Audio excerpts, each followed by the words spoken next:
إن الحمد لله نحمده ونستعينه ونستغفره ونعوذ بالله من شرور أنفسنا ومن سيئات أعمالنا من يهده الله فهو المهتد ومن يضلله فلن تجد له وليا مرشدا وأشهد أن لا إله إلا الله وحده لا شريك له وأشهد أن محمدًا عبده ورسوله صلى الله عليه وعلى آله وأصحابه ومن اتبعه. Barcha alamlarni yo'qdan bor qilib, bizlarni har qaysimizni da tarbiyalab, ne'matlantirib, o'zining cheksiz hurmatlarida, keng ne'matlarida yashatuvchi Rabbimiz Alloh Taolaga ming shukrlarimiz, rahmat va ulug'lovlarimiz bo'lsin.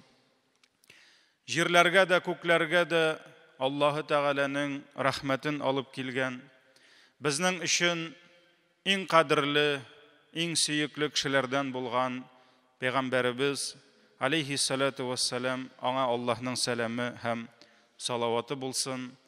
Hamda onun yo'lin davom etuvchi, onun sahabalarına, tabi'inlarına, ümmetimizning ulug' g'alim ustozlarına ham qiyomat kuninacha shu yo'lda bo'lgan ham bo'lajak musulmon va muslima qardoshlarımizga da Allohning salami, Allohning rahmat ham salavatlari bo'lsa edi.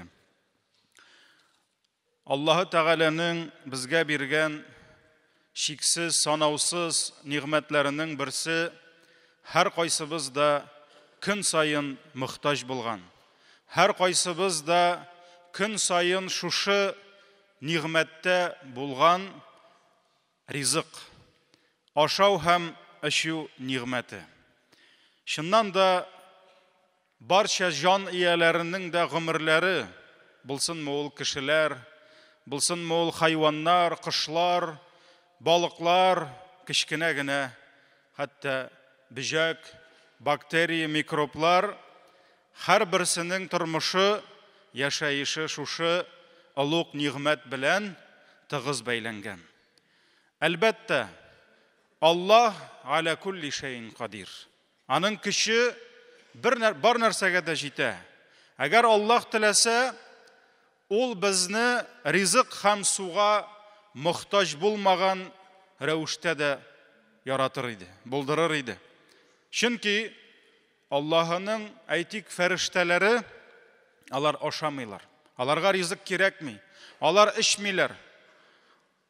Alar biz sizning bilan muhtoj bo'lgan ko'pgina narsalarga muhtoj tugillar. Ammo kishining narsagagina ol muhtoj bo'lsa da, muhtojlik ol потребность deb aytamiz. Hatto zaruriyat deb aytamiz. Ondan boshqa ol yashay olmay. Lekin kishining nindigina ehtiyoji bo'lmasin, har onun muhtojligining negizida Allohning hikmati yota. Rabbana ma xalaqta hada batila.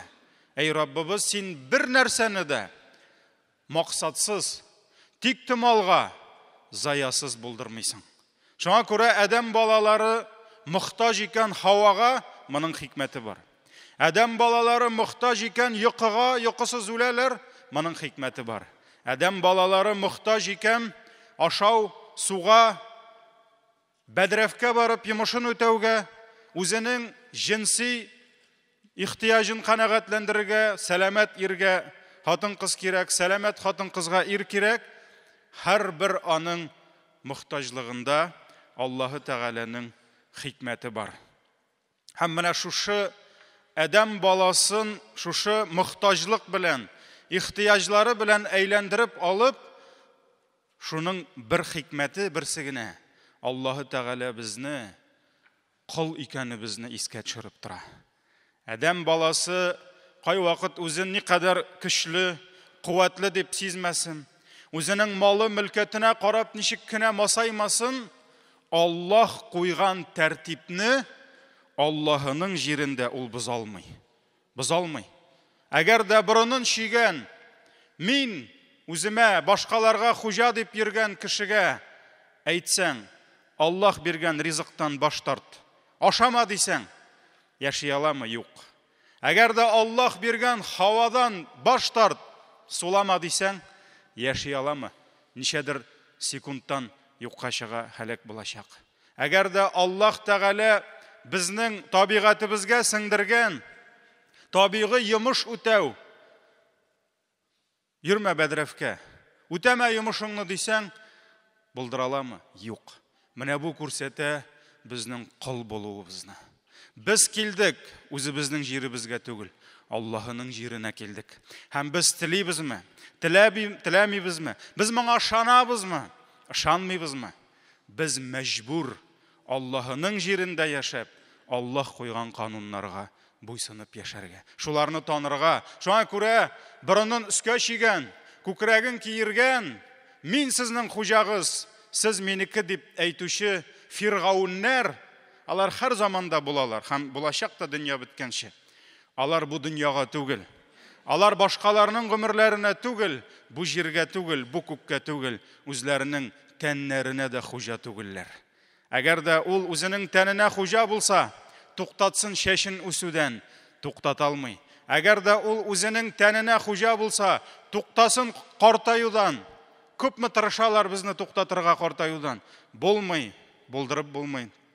Үлүдән туктасын, үлмәсен, әҗәлдән кутылып булмый. Тырнагын интегеп кисмәс иде. Маникюрлар, педикюрлар белән хатын-кызлар иза чикмәсләр иде, туктатыр иде. Юк, хәтта шәшебез белән тырнагыбызны да буйсындыра алмыйбыз.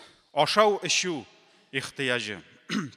Әлбәттә, җәмәгать, кеше ашамаса үлә. Кеше су эчмәсә үлә. Ләкин Аллаһы Тәгаләнең безгә ризык ашатуы, сулар эчертүе, ул безнең табигый ихтияҗыбызны канәгатьләндерү генә түгел. Ул потребность кына түгел. Ул дөнья тормышының бер рәхәте дә. Дөнья тормышының бер нигъмәте, бер ләззәте дә булып тора. Без сезнең белән ясаган машина да ризыксыз йөрми. Атка пишән салырга кирәк, машинага бензин, дизель салырга, газ салырга кирәк. Ләкин кешенең ашавы каядыр заправочный станцияга килеп, шланганы кабып, карынына ягулык топливы тутыру гына түгел. Юк, җәмәгать, бу икенче нәрсә. Аллаһы Тәгалә шушы ягулык, безне йөртүче ягулык, ризыкка, суга, Аллаһы Тәгалә аңа бер тәм бирде. Аның балы бар, аның хуш исе бар, аның күркәм, безнең өчен якын булган тышкы кыяфәте, рәвеше, күңелне күтәрә торган аның рәвеше бар. Һәм кешенең инде әле карынына ризык үтеп кергәнче, күзе шул ризыкны күреп куана. Аның исе борынга кергәч үк, адәм баласының күңеле күтәрелә. Бигрәк тә тамагы аш булганда. Һәм Аллаһ Тәгаләнең шушы биргән ризыгын авызга капкач, Аллаһ безнең авызыбызга күпме куйган нокталар, вкусовые точки дип әйтәбез урысча, шул ризыкның тәмен тотарга. Хәтта аш казаны синең шушы авызыңа кергән ризыкның телеңә эләккәч нинди икәнен билгеләп, определять итеп, инде синең аш казаның шул ризыкны кабул итәргә әзерләнә. Аллаһ Тәгалә бөтен нәрсәне көйләп куйган. Шуңа күрә ризык кабул итү, сулар эчү безнең өчен ихтияҗ канәгатьләндерү генә түгел. Ризык табыны, ул безне куандыра, ул безне шатландыра, ул безне җыя.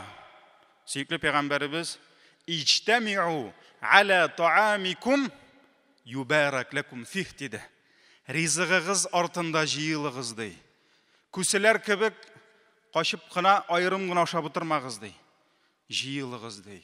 Бергәләп ашагыз ди. Шул вакытта сезгә бәрәкәт, Аллаһның бәрәкәте килер ди. Ризык безне җыя, ризык безне ял иттерә. Мөселман кешеләре бергә җыелгач, гаиләсе, дуслары белән сөйләшеп, аралашып, ял итеп утыралар. Шулай ук ризык безне таныштыра, чөнки мәҗлесләрдә, төрле ашларда һәм башка урыннарда бергә утырганда шулай без танышабыз, белмәгән кешеләребезне беләбез, ризык безне аралаштыра. Чөнки без аралашабыз, ризык безне дуслаштыра.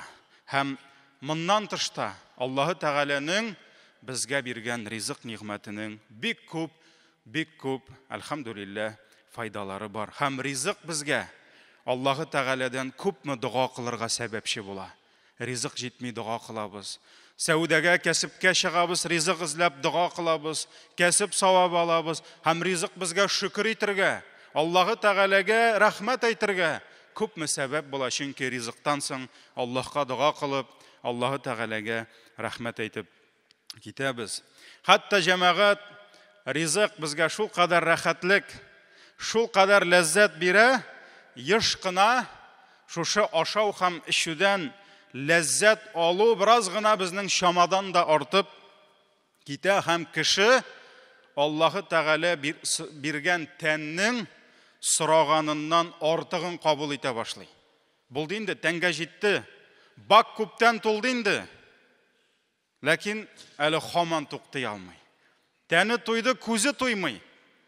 Табигаты булды, ябылды, ләкин аның нәфесе туймый һәм асылда Аллаһы Тәгаләдән еш кына файда итеп бирелгән әйбер шамадан тышка киткәч, ул безгә зыянга әйләнә башлый. Шуңа күрә Аллаһ Тәгалә Әл-Әгъраф сүрәсенең 31-нче аятында әйтте: "Вакулу", ашагыз диде.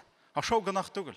Әгәр дә ул халал юл белән кайткан икән, төре белән халал икән, бисмиллаһны әйтеп ашыйсың икән, Аллаһ Тәгалә әйтте: "Ашагыз" диде. "Вашрабу", ишегез диде. Аллаһ биргән халал сулар, халал ишемлекләр, чәй булсынмы, кофе булсынмы, башкасынмы, халал булгач, без берсеннән дә кешеләрне тыя алмыйбыз.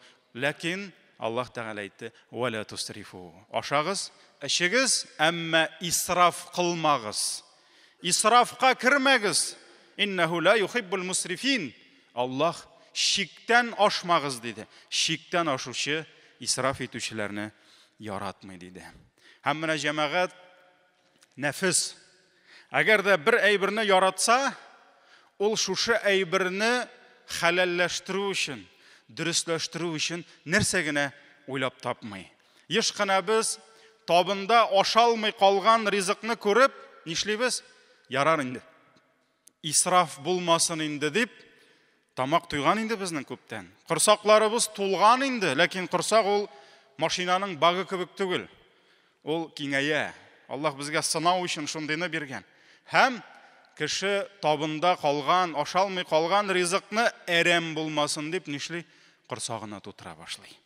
Яхшы ризык калганчы, яман корсак шартласын дигән хәтта әйтем дә бар. Ләкин җәмәгать, әйдәгез үлчәүгә салыйк.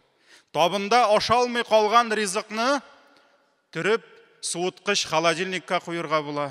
Саклап торып, соңыннан аны кемдер үзең ашый аласың. Авыл җирендә калган ризыкларны малларга ашаталар, тавыгына, этенә, башкасына, псиенәләгә. Ягъни ул ризык исраф булмый, каядыр файдалы җиргә китә. Ләкин синең шул ярар инде әрәм булмасын дип, корсагыңа тутырып куйган ризык, аның файдасы юк. Чөнки синең тәнең үзенекен кабул итте, әмма аның зыяны бар. Ул синең организмга, синең тәнеңә күпме зыян китерә. Күпме кимчелек китерә һәм син шул исраф булмасын дигән әйберне әйләндерәсең, исрафка, кизәккә әйләндерәсең һәм җәмәгать мәҗбүри корсакка кирип, шул ризык саруны кайната, саулыкны какшата. Шуңа күрә артыгын ашау күбер, әлбәттә ул зуррак әрәм итү, зуррак исраф була. Һәм җәмәгать, Аллаһ Тәгалә ул хикмәтле һәм ул безнең дөньядагы тормышыбызны гына түгел, хәтта ахирәттәге тормышыбызны да ризык белән бәйләде. Кеше ахирәттә дә ул шушы ризык белән бергә булачак.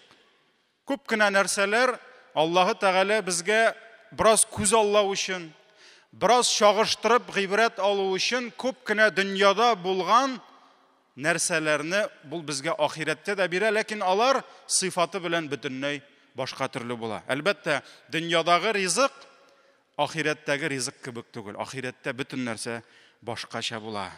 Һәм әлбәттә кешенең кайтасы урынына карап ризыгы да төрле була. Җәннәт әһленең ризыгы белән җәһәннәм әһленең, Алла сакласын, ризыгы бер булмый.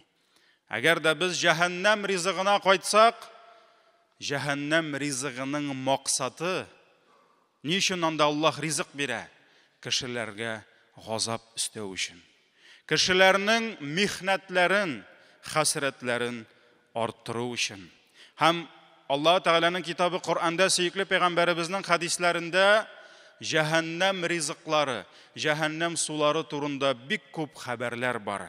Һәм шуларның берсе иң куркыныч, иң тәмсез, иң яман ризыкларның берсе ул заккум агачының җимешләридер. Әйе, без сезнең белән монда агачтан үзеп җимешләр ашаган кебек, җәһәннәмнең дә агачы бар, һәм ул агачның җимеше бар, һәм ул заккум дип атала. Ләкин ул җимеш, менә җәмәгать, җимеш дигән сүз, ул үзе күңелгә ниндидер рәхәтлек бирә. Җиләк, җимеш дип әйтә. Чөнки алар бөтенесе тәмле. Субханаллах, һәм алар хәләл. Ләкин җәһәннәм җимеше ул күңелне күтәрми. Аллаһ Тәгалә әйтте: "Иннаха шаҗаратун тахруҗу фи аслил җахим." Заккум агачы ул җәһәннәмнең төбеннән үсеп чыга ди. Бөтен җәһәннәм буйлап үсеп чыга. Тал'уха кааннаху руусу шаятин. Һәм шушы заккум агачының җимешләре бар. Карагыз, җимеш. Ләкин ул җимеш аларның кыяфәте ди шайтан башлары кебек булыр ди. Алар шайтан башына ашаган кебек булыр ди. Әлбәттә, безнең беребезнең дә шайтанның башын күргәнебез юк. Әмма ләкин шайтан башы дигәч тә безнең күз алдыбызга ниндидер матурлык түгел, ниндидер кабахат бер рәвеш килә. Ниндидер бер куркыныч, күз алдына да китереп булмый торган куркыныч бер рәвеш килә. Шуңа күрә Аллаһ Тәгалә әйтә, аларның җимешләре ди шайтан башлары кебек булыр ди. Фа иннахум лаакилуна минха. Һәм җәһәннәм әһелләре шушы җимешләрдән ашарлар ди. Фамалиуна минхал бутун. Һәм үзләренең кырсакларына шул җимешләрне тутырырлар ди. Һәм күп аятларда Аллаһ Тәгалә тасвирлый. Ничек итеп шушы заккумның җимешләре алар шәнишкеләр. Һәм шушы шәнишкеле җимеш кешенең карынына кергәндә бөтен нәрсәсен йыртып, бөтен нәрсәсен ичке әгъзаларын яндырып, күз алдына китерә алмаслык газап бирә. Ләкин җәмәгать, әгәр дә ул җимешләр карынны йыртса, әгәр дә ул җимешләр кыяфәте шайтан башлары кебек куркыныч булса, ни өчен кешеләр аны ашыйлар? Ни өчен аны ашыйлар? Ашама, ләкин ашамыйча булмый. Чөнки ул Аллаһның газабы. Ул аннан баш тарта алмый. Чөнки Аллаһ Тәгалә җәһәннәм әһелләренә шундый ачлык бирә. Ул ачлык аларга бик каты газап бирә. Һәм алар шушы авыртуга, ачлык авыртуына түзә алмыйча шул җимешләрне ашыйлар. Һәм алар беләләр, бу җимешне ашаганнан аларның газаплары, ачлыклары бетми. Авыртулары басылмый, аларның газаплары тагын да арта, ләкин алар бер нәрсә дә эшли алмыйлар. Аллаһ Тәгалә Гашия сүрәсендә әйтте: "Лайса лахум таамун илля мин дариг." Менә шушы кипкән, кырып каткан шәнишкедән башка аларга бүтән ризык булмас ди. Ла юсмину ва ла югни мин жу. Һәм бу җимешне ашау аларның тәннәрен тазартмас ди. Ягъни сәламәтләндермәс. Аларга туклык бирмәс. Ва ла югни мин жу. Һәм аларны ачлыктан да котылдырмас ди. Ачлыгы да бетми, барыбер кала ачлык газабы. Әле бу җимеш кергәч тагын да зур газап була. Һәм имам Тирмизи риваятында килә, сахих хадис дип әйттеләр, сөекле пәйгамбәребез әйтте: "Әгәр дә шушы заккумның бер тамчысы ди, бер кичкенә генә тамчысы ди, бу дөньяга эләксә, шушы бер тамчы бүтін дөнья кешеләренең тормышларын ватачак ди. Аның исе, аның сасысы, аның уты шушында бүтін кешеләрне тормышларын бозачак ди. Шушы бер җимешнең, заккумның бер тамчысы ди. Һәм сөекле пәйгамбәребез әйтә, аны ди корсак тутырып ашыячак кеше белән нәрсә булыр микән җәһәннәмдә ди. Әгәр дә аның бер тамчысы дөньяга эләксә, бүтін дөньяны боза торган булгач ди. Бу Тирмизи риваятында килә. Һәм әлбәттә безнең ризыгыбыз су белән бергә бара. Һәм җәһәннәм газабында да җәһәннәм ризыклары, шәнешкеләре җәһәннәм сулары белән бара. Һәм кеше шушы утлы шәнешкеләрне кабып, күпме газап күргәндә аның су эчәсе килә. Чөнки ул дөньяда әгәр дә бераз гына бурычлы ризык эләксә, ачы ризык эләксә, кайнар ризык эләксә, без нишлибез? Тизрәк су белән аны суытырга тырышабыз. Һәм шушы газапка түзә алмый, ут газабына түзә алмый, кешеләр су сорый башлыйлар. Һәм Аллаһ Тәгалә әйтә: "Ва иястагыйсу", әгәр алар су сорасалар ди, Раббым безгә су бир, Раббым безгә яңгыр яудыр дип ди, югафу бимаин калмухл яшвил вуҗух ди, аларга бирелер, яудырыр шундый су ди. Ул кайнап торган кургаш кебек булыр ди. Һәм шушы кайнап торган кургашны эчкәндә аларның иссесеннән аның йөзенең тиресе яныр ди. Аны эчкәч нәрсә буласын әйтеп тә булмый. Хәтта шуны якын китереп, аның йөзендәге тиресе яныр. Би'са шараб, һәм бу шул кадәр яман ичемлек ди. Шул кадәр яман су бу ди. Васаат муртафака, һәм җәһәннәм шул кадәр кайту өчен яман йорттыр ди. Аллаһ Тәгалә безне кисәтә. Менә бу җәмәгать җәһәннәм ризыкларының бер өлеше генә. Инде җәннәт ризыкларына күчсәк, әлбәттә җәннәт ризыклары әлбәттә башка булачак. Аллаһ Тәгалә әйтте: "Ла ястауи" диде. Чагышмас диде. Бер булмас диде. Асхабун нари ва асхабул җанна. Җәһәннәм әһелләре белән җәннәт әһелләре бер булмас ди. Бер аларның урыннары бер булмас. Асхабул җаннати хумул фаизун. Һәм җәннәт әһелләре алар җиңүчеләр ди. Кемнәр җәннәт бакчаларына кирип, җәннәт ризыкларын күрсәләр, менә бу иң зур җиңү җәмәгать. Җәннәт агачларының җимешләре бу дөньядагы кебек өстә түгел. Ул җимешләр хуҗаның кулына, хуҗаның авызына төшәләр. Аны хәтта хадисләрдә килә, үрнәсе дә түгел. Ул үзе сиңа агач җимеш ботагын ия, сиңа түбәнчелек белән, һәм син хәтта үренеп тә аласы булмый. Һәм анда Аллаһ Тәгалә безгә төрледән төрле җиләкләр, төрледән төрле җимешләр әзерләде. Ва факихатин мимма ятахайярун ди. Аллаһ Тәгалә әйтә: "Мин әзерләдем сезгә" ди. Җәннәттә җимешләр ди. Бу да җимеш. Һәм сез шуларны сайлап алырсыз ди. Нинди кирәк сезгә? Нәрсәне биргәннәр аша дип түгел. Нинди кирәк сайларсыз ди. Ва лахми тайрин мимма яштахун. Һәм үзегез теләгән кош итләре ашарсыз ди. Һәм Имам Бухари риваятында килә, сөекле пәйгамбәребез безгә Аллаһ Тәгаләнең сүзләрен ирештирде. Хадис кутсида Аллаһ Тәгалә әйтте: "Изге бәндәләремә" ди.